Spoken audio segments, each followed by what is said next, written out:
Hello, everyone. Welcome to Calculus. So to get started, before we do any math, I just wanted to go over a few things. First of all, if you want to see any of this material in textbook form, I'm using the online open educator resource textbook called OpenStax. You can just Google it, OpenStax Calculus 1. It'll come up right away. You could also see the link right down here. It'll be at the bottom of all of my slides. Secondly, there will be times when I give you like really long theorems or really long definitions.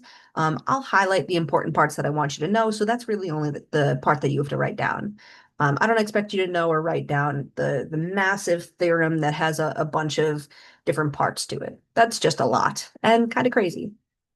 If you need to, I might be going a little bit fast. Feel free to pause the video and digest what it is that I'm saying. And if you have any questions about anything that I say, feel free to shoot me an email. All right, so today and tomorrow's lecture will just be pre-calculus review, making sure that our foundational skills are all good. And then the third lecture, we'll be getting to calculus. That'll be the fun part. All right, so today we'll be talking a little bit about a review of functions. So to start, we should probably define a function. Now, this specific definition isn't as important, nor do I expect you to necessarily know the solid definition of a function, but it's just really the set of all inputs and outputs. There is a slightly more graphic idea that you can use to know if a function or a graph is a function that we'll get to in just a couple of minutes. But think of it just like as a set of inputs and outputs. Now, something that's really, really important that we will talk about in this course is this idea of a domain. And the domain is the set of inputs. All right. Sometimes I won't refer to it as a set of inputs. Sometimes I will refer to it as maybe the set of all x values where the function is valid. So let's say set of x values where a function is valid. I do apologize if my handwriting is a little bit like chicken scratch. I'll try to work on it. We also have this idea called range, which is the set of all y values where a function is valid. But honestly, in calculus, we don't really care about that quite as much as we do domain. That's really more of like a pre-calculus topic. So first of all, we have this question. So we see f of x equals x squared minus 3x plus 5, and we want to find f of 1 and f of a plus h. So f of a plus h, this is going to come back down the road a lot. This is very important that we understand how to plug this in. And it may look really simple, and you may be thinking, why is this really important? We'll get there. So essentially, anytime you see something inside the parentheses other than an x, you just want to plug that in wherever you see the variable that you have inside of your function. So for example, if you have f of 1, you just plug 1 in everywhere you see a variable. So this turns into 1 squared minus 3 times 1 plus 5, which is 1 minus 3 plus 5, which is just, let's see, I think that's 3, right? 1 minus 3 is 2, negative 2, negative 2 plus 5 is positive 3. Now, in terms of f of a plus h, for some reason, it won't let me write there. That's fine. I'll write it over here. F of a plus h. Now we have to plug in the whole quantity a plus h everywhere we see an x. So now we're looking at a plus h squared minus 3 times a plus h plus 5. And this is a good little reminder about how to distribute when you have multiple terms being squared. So you can't just distribute the square, you actually have to distribute the terms. So a plus h squared is the same thing as saying a plus h times a plus h. And you can use whatever method you want. You could use the box method or you can FOIL it. It's a little bit of a throwback to high school. So this means a times a, which is a squared, plus a times h, which is ah, plus h times a, which I'll write as ah, plus h squared. And then we can combine like terms. We got two of those guys. So we have a squared plus 2ah plus h squared. All right, so now I can just rewrite this in where we see a plus h squared.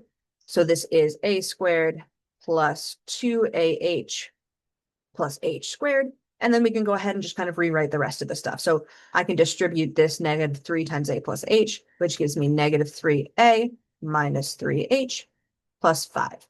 and we want to go ahead and look at it and see if there's any other terms we can combine. We see that there's not, so that is just the simplest form that we can have. And it's important that we're really good about making sure that all of our terms are precise and we haven't made any silly little algebraic mistakes, because down the road, we're going to have even longer functions that require us to be absolutely exact. And if we do have any algebraic mistakes, it's going to kind of make our goal, our answer, not exactly what we're looking for.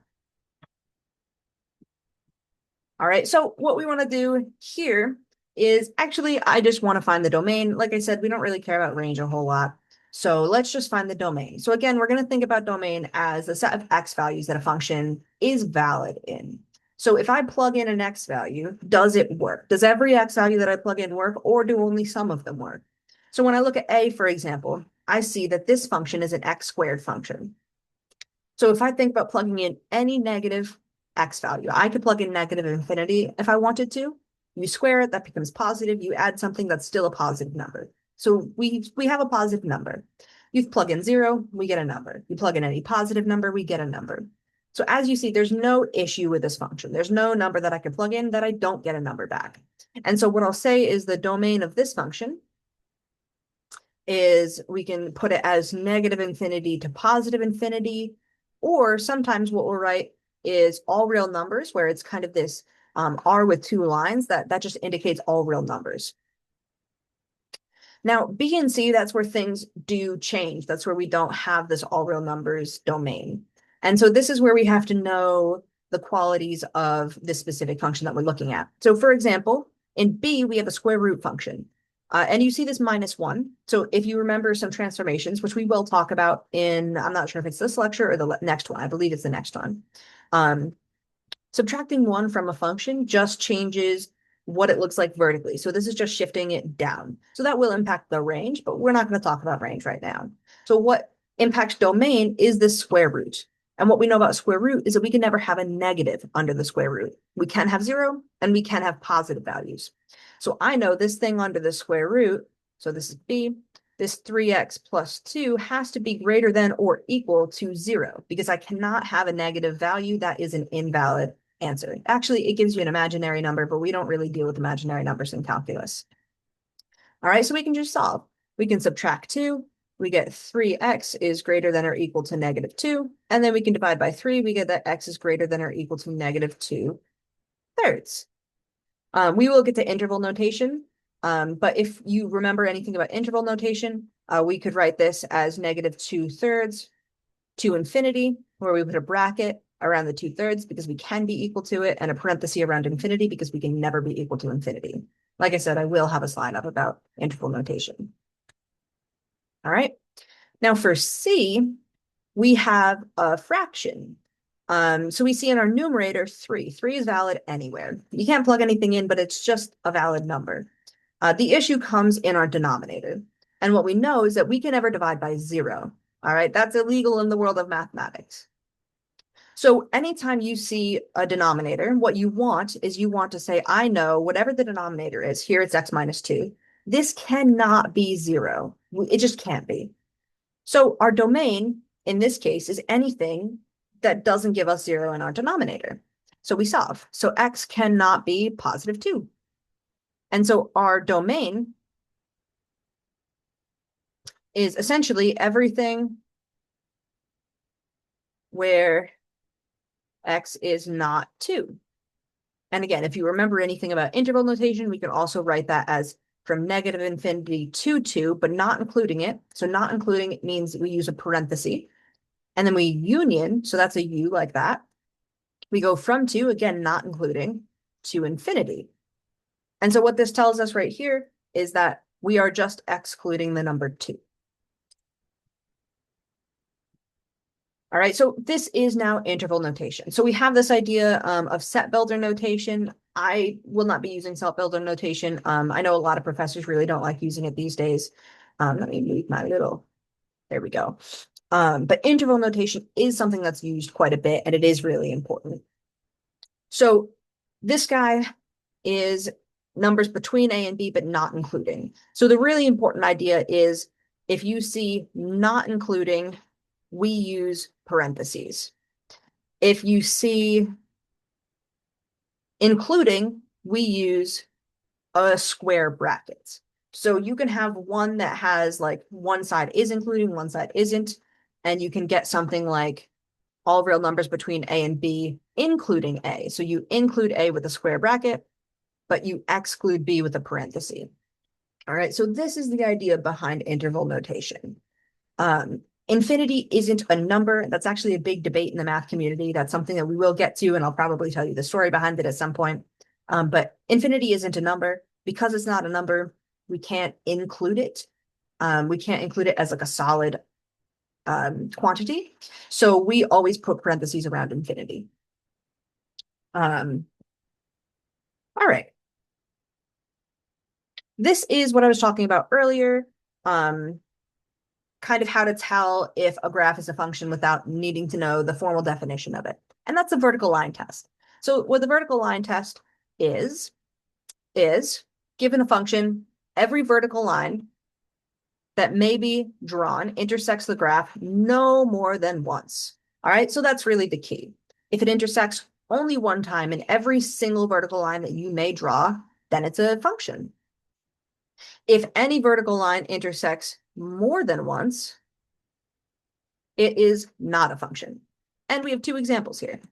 So we have this example, which is some kind of a polynomial. We see that every single vertical line you may draw, and I could even draw some more, right? I can keep going. I see that everywhere that I draw it hits only once, here, here. It only hits once. There's never a spot where it will not hit once.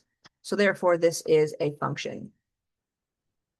Now this here, you see there's a line right here. It hits 1, 2, 3 times. So therefore, because it hits 3 times, this is not a function. All right, you only need one single line where this happens in order for this not to be a function. All right, so let's do a little practice. We're going to use the specific functions. We want to find the zeros if they exist, and we want to find the y-intercept. So one thing that I want to note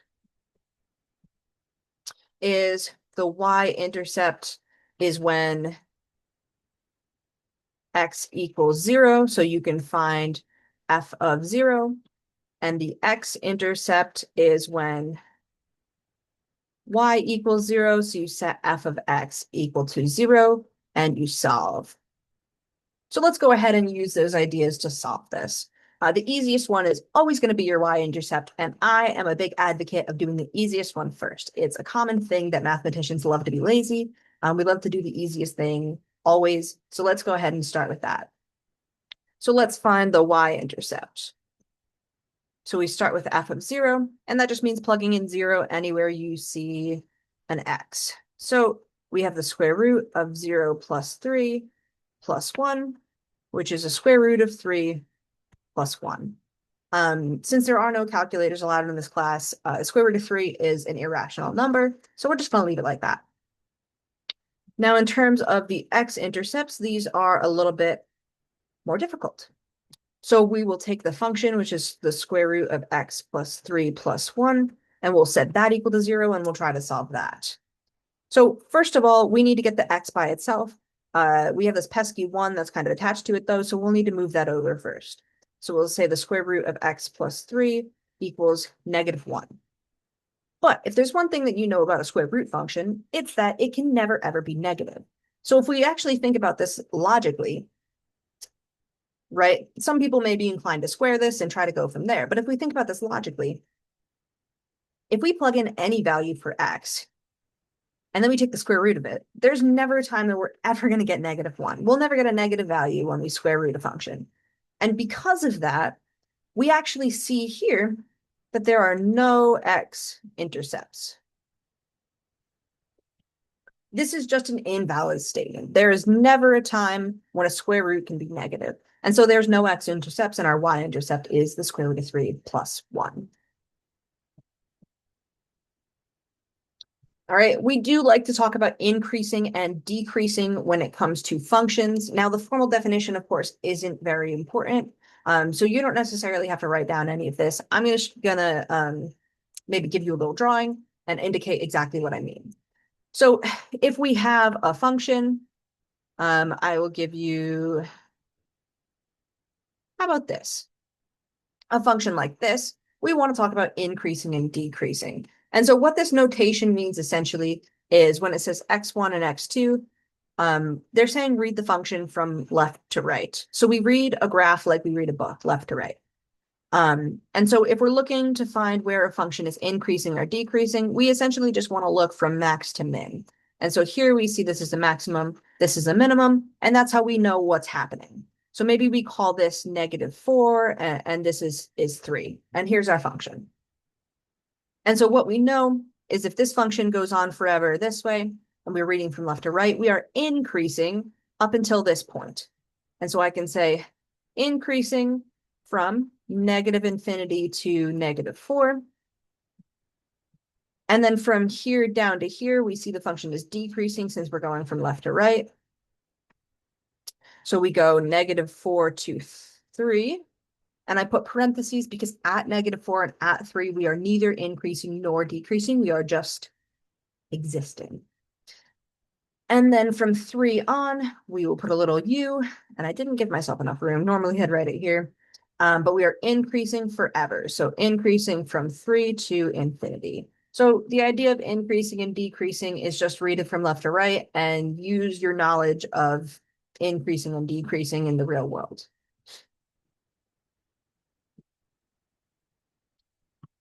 All right, we can also do different operations with different types of functions. So here we have sum, difference, product, and quotient, given two different functions, f and g. So these are just kind of notational differences. Typically, I won't write them like this. If you see anything, you'll see them like this.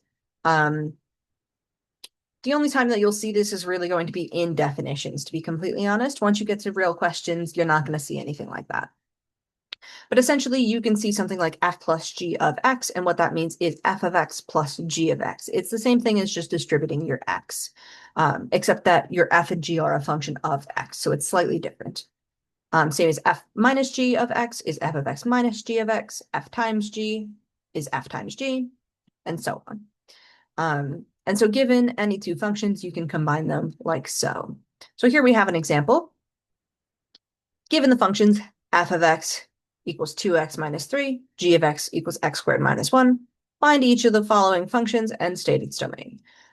Since we've already done a domain question, and we will definitely get more domain practice once we get to kind of that part where we're talking a little bit more about domain, I'm just going to go ahead and find what these things are when you apply these operations to it. So here's f, here's g. We want to first add them. So f plus g of x is just the same thing as adding the two functions. So we have 2x minus 3 plus x squared plus 1. Oh, sorry, it's minus 1. It is always important to make sure that we check for silly little mistakes. Because it's addition, I don't need to use parentheses. If it was subtraction, we do need to use parentheses because in that case, we'll be distributing our negative. So we'll see this in B. So in B, we have f minus g. So f is 2x plus 3. We don't need any parentheses or anything like that because f is just f. However, when we minus g, we're subtracting the entire g function. So we're subtracting something in its entirety, and that entirety is x squared minus 1. And so when we actually solve it, this turns into 2x plus 3 minus x squared. But then when you distribute a negative to a negative, it turns into a positive 1. And I suppose we should probably go ahead and combine like terms. So I'll combine them in the above one as well.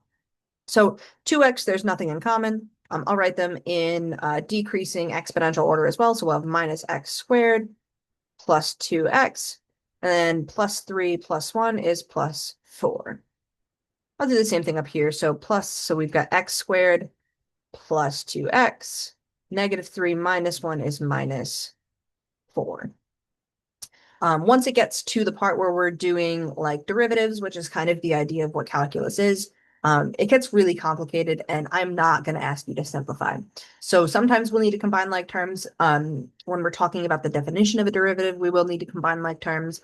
But once we get further down the line in this course, It's going to get a little bit too complicated, and I am not going to ask you to simplify at all. The idea of this course is, can you do calculus? It's not, can you simplify? That was pre-calc. All right, so now we have f times g. So that is 2x minus 3 times x squared minus 1. We're just multiplying our two functions, and we can FOIL that the same way we did before. So 2x times x squared is 2x cubed. 2x times minus 1 is minus 2x. Minus 3 times x squared is minus 3x squared. Minus 3 times minus 1 is plus 3. There are no common terms here, and we don't necessarily have to write them in the standard form that we normally would, so we can just leave it like that. This final one is division. So all we have to do is put one function on top of the other and see if there's any way that we can simplify that. So f is 2x minus 3 and over g, which is x squared minus 1. We can go ahead and see if there's any way that we can simplify this. We know x squared minus 1, if you go ahead and try to factor that, is x minus 1, x plus 1, but that doesn't cancel out with 2x minus 3 whatsoever, so that just is our simplest form. All right, so these are the answers to this specific question. All right, now we get to this idea of a composite function. So this is a function within a function. All right, I'll move this again. So composite functions are going to be really important in calculus. So the definition of a composite function maybe isn't exactly what you need to know, but the idea of a composite function is something that you need to be comfortable working with, because this is going to be something that we're going to use when we're dealing with certain things, certain derivatives. So consider the function f with domain a and b. Essentially, that definition doesn't matter a whole lot. What we care about is this right here, that you need to know. So sometimes you'll see this notation here. You have a tiny little o. This is read as g of f of x. Same here, g of f of x. Same exact thing. Note that you cannot flip it, and they're not equal if you do. So g of f of x is not the same as f of g of x. If you plug one into the other, and then vice versa, you're not going to get the same thing 99% of the time. Also note that g of f of x is not multiplication. So composition, putting a function inside of another function, is not the same thing as multiplying two functions. Think of composition even as the literal sense of the word. If you're composing something, you're kind of putting it together. Same thing here in math. We're putting the math together. All right, so what this is saying is we're taking the f of x function and we're putting it in everywhere we see a variable in our g of x function. So let's go ahead and do an example, because a lot of times composite functions are something that students kind of look at and it's hard to wrap your head around. All right, so let f of x be 2x minus 5. G of x is the square root of x. Find f of g of x. I don't like this notation typically. I think it's a little bit harder to work with. So I'm going to write it the way that I typically write it. So when I teach pre-calc, this is exactly how I teach it. So I'm going to say, instead of f of g of x, I'm going to go f of g of x like that. Because if we write it like that, we know what g of x is. We know g of x is a square root of x. So I'm going to say, okay, well, this is actually f of the square root of x. Well, I know what f is. F is 2x minus 5, which means that I can take this thing in the parentheses and plug it in everywhere I see a variable in our f function. So that means this is 2 minus 5. Well, x is now the square root of x. So this right here is f of g of x. That is our composite function. All right, we also have this idea of even versus odd. This might come up a tiny little bit, and it's just kind of helpful to have the understanding of what it is that we're talking about. So to be an even function is just this right here. You don't necessarily need to know the formal definition. No, f of x equals f of negative x. That's also the same thing as saying it's symmetric over the y-axis. So if you think about like a parabola, that's just a perfect u, and the y-axis is right here. It's symmetric over the y-axis, therefore it's an even function. An odd function has this form, f of negative x equals negative f of x. And this is said to be symmetric about the origin. So if you kind of took it and like pulled it through the origin, it's symmetric like that. That's a little bit harder to wrap your head around though, so that's why we typically just use the notation that we're given. So to check if it's even or odd, we just want to see if it satisfies this specific expression. If the function that we're given doesn't satisfy either, we just say it's neither. A function can be neither. All right, so let's do an example. Determine whether the following are even, odd, or neither. All right, so let's start with A, which is x squared. So if we have that f of x equals x squared, what I'm going to do is I'm just going to go ahead and start plugging in the negative x and see what happens. So let's do f of negative x. All right, if I know that it's x squared, then this is negative x squared because I just take the thing in the parentheses and I plug it in everywhere I see the variable. But what I know when you square a negative number is that the negative goes away. And so this is x squared. Well, this tells me that f of x equals f of negative x because x squared equals x squared. Therefore, this is an even function. Therefore, we don't have to go on. We don't have to check to see if it's odd. It's not, it's even. All right, let's do B. This was A. All right, so B says g of x equals x cubed. All right, we'll start off the same way. Let's try g of negative x. So this is negative x cubed. But if you cube a negative number, that's saying negative times negative times negative. Well, negative times negative is positive. Positive times negative is negative. And so this is negative x cubed. Okay, negative x cubed is not positive x cubed, so this isn't even. But let's go ahead and check what negative f of x is. So in this case, it's negative g of x. So if you negate this function, what you do to one side, you have to do to the other. So then we just put a negative over here. Well, negative x cubed, we have that here and here, which tells us that g of negative x equals negative g of x. And that just happens to be the exact definition for an odd function. And these are very typical examples of even versus odd. So when you think of an even or an odd function, you want to think of x squared versus x cubed. Those are just like the stereotypical examples that we always use. All right, lastly, we have h of x is x to the fifth plus 5. H of x, x to the fifth, plus 1. I couldn't read. All right. So now let's try again. H of negative x equals negative x to the fifth plus 1. Again, negative to an odd number is negative x to the fifth plus 1. So positive x to the fifth plus 1 is not equal to the negative fifth x to the fifth plus 1. Therefore, it's not even. Let's try negative h of x. Well, negative h of x means you negate your whole h of x function. So negative x squared. Oh, I'm so sorry. I don't know what it is about this specific slide that's got me in a bit of a tongue twister. Negative x to the fifth plus 1. And then we can go ahead and distribute our negatives. So we have negative x to the fifth minus 1. Okay, well, negative x to the fifth minus 1 is not negative x to the fifth plus 1. It's not x to the fifth plus 1. It's nothing. None of these match. Therefore, this is neither. All right, lastly, this is the last slide of today.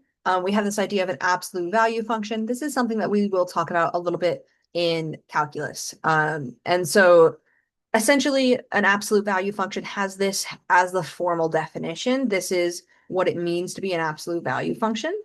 An absolute value function, remember, looks like a V. So given a regular xy plane, an absolute value function is symmetric about the y-axis, and it looks like that. We write it as f of x equals absolute value of x, like that. An absolute value just means that everything inside of your absolute value bars become positive. All right. And when we're looking to solve things with absolute value, it's important to note that you can factor out numbers within absolute value bars, but you cannot remove addition or subtraction. And so what I mean by that is if you're given, let's say 3x minus 6 equals 12, and you're looking to solve this, what you want to do is you want to first say, okay, well, something I can do is I can factor out this 3. So I can say 3 because 3 is positive, and I can factor out x minus 2 equals 12, and I can divide that over and say x minus 2 equals 4. But what we can't do is we can't go ahead and just pretend the absolute value bars disappear. We can't just drop them. And so anytime we're looking at an absolute value, we have to consider two different options, because what happens in this absolute value is we can have a positive or a negative. And so one option is that this is the positive and it's just equal to what we have. That's valid. But the other option is maybe this in here is negative. So maybe x minus 2 is negative, and that's equal to what we have. In which case we would want to solve both of our equations. So that's why I say we can't take out this 2, because if you were to add this 2 over, you would get that x equals 6, which is what you get here, but that's not the only answer. Because if you were to look at an absolute value graph, you would in fact have two answers no matter where you look. Because when you move a graph, say you have it, it looks like this. When you're solving for x values, those are the x-intercepts. So you always will have two answers. If you just have one, it's like this. That's not this case. All right, so you can go ahead and multiply the negative to the other side. You get x minus 2 equals -4. And then you could add the 2 over and you get that x equals -4 plus 2, which is -2. So you do actually have two answers to this specific absolute value. All right, that's it for today. If you have any questions, please feel free to email me. Otherwise, I will see you tomorrow for a new video.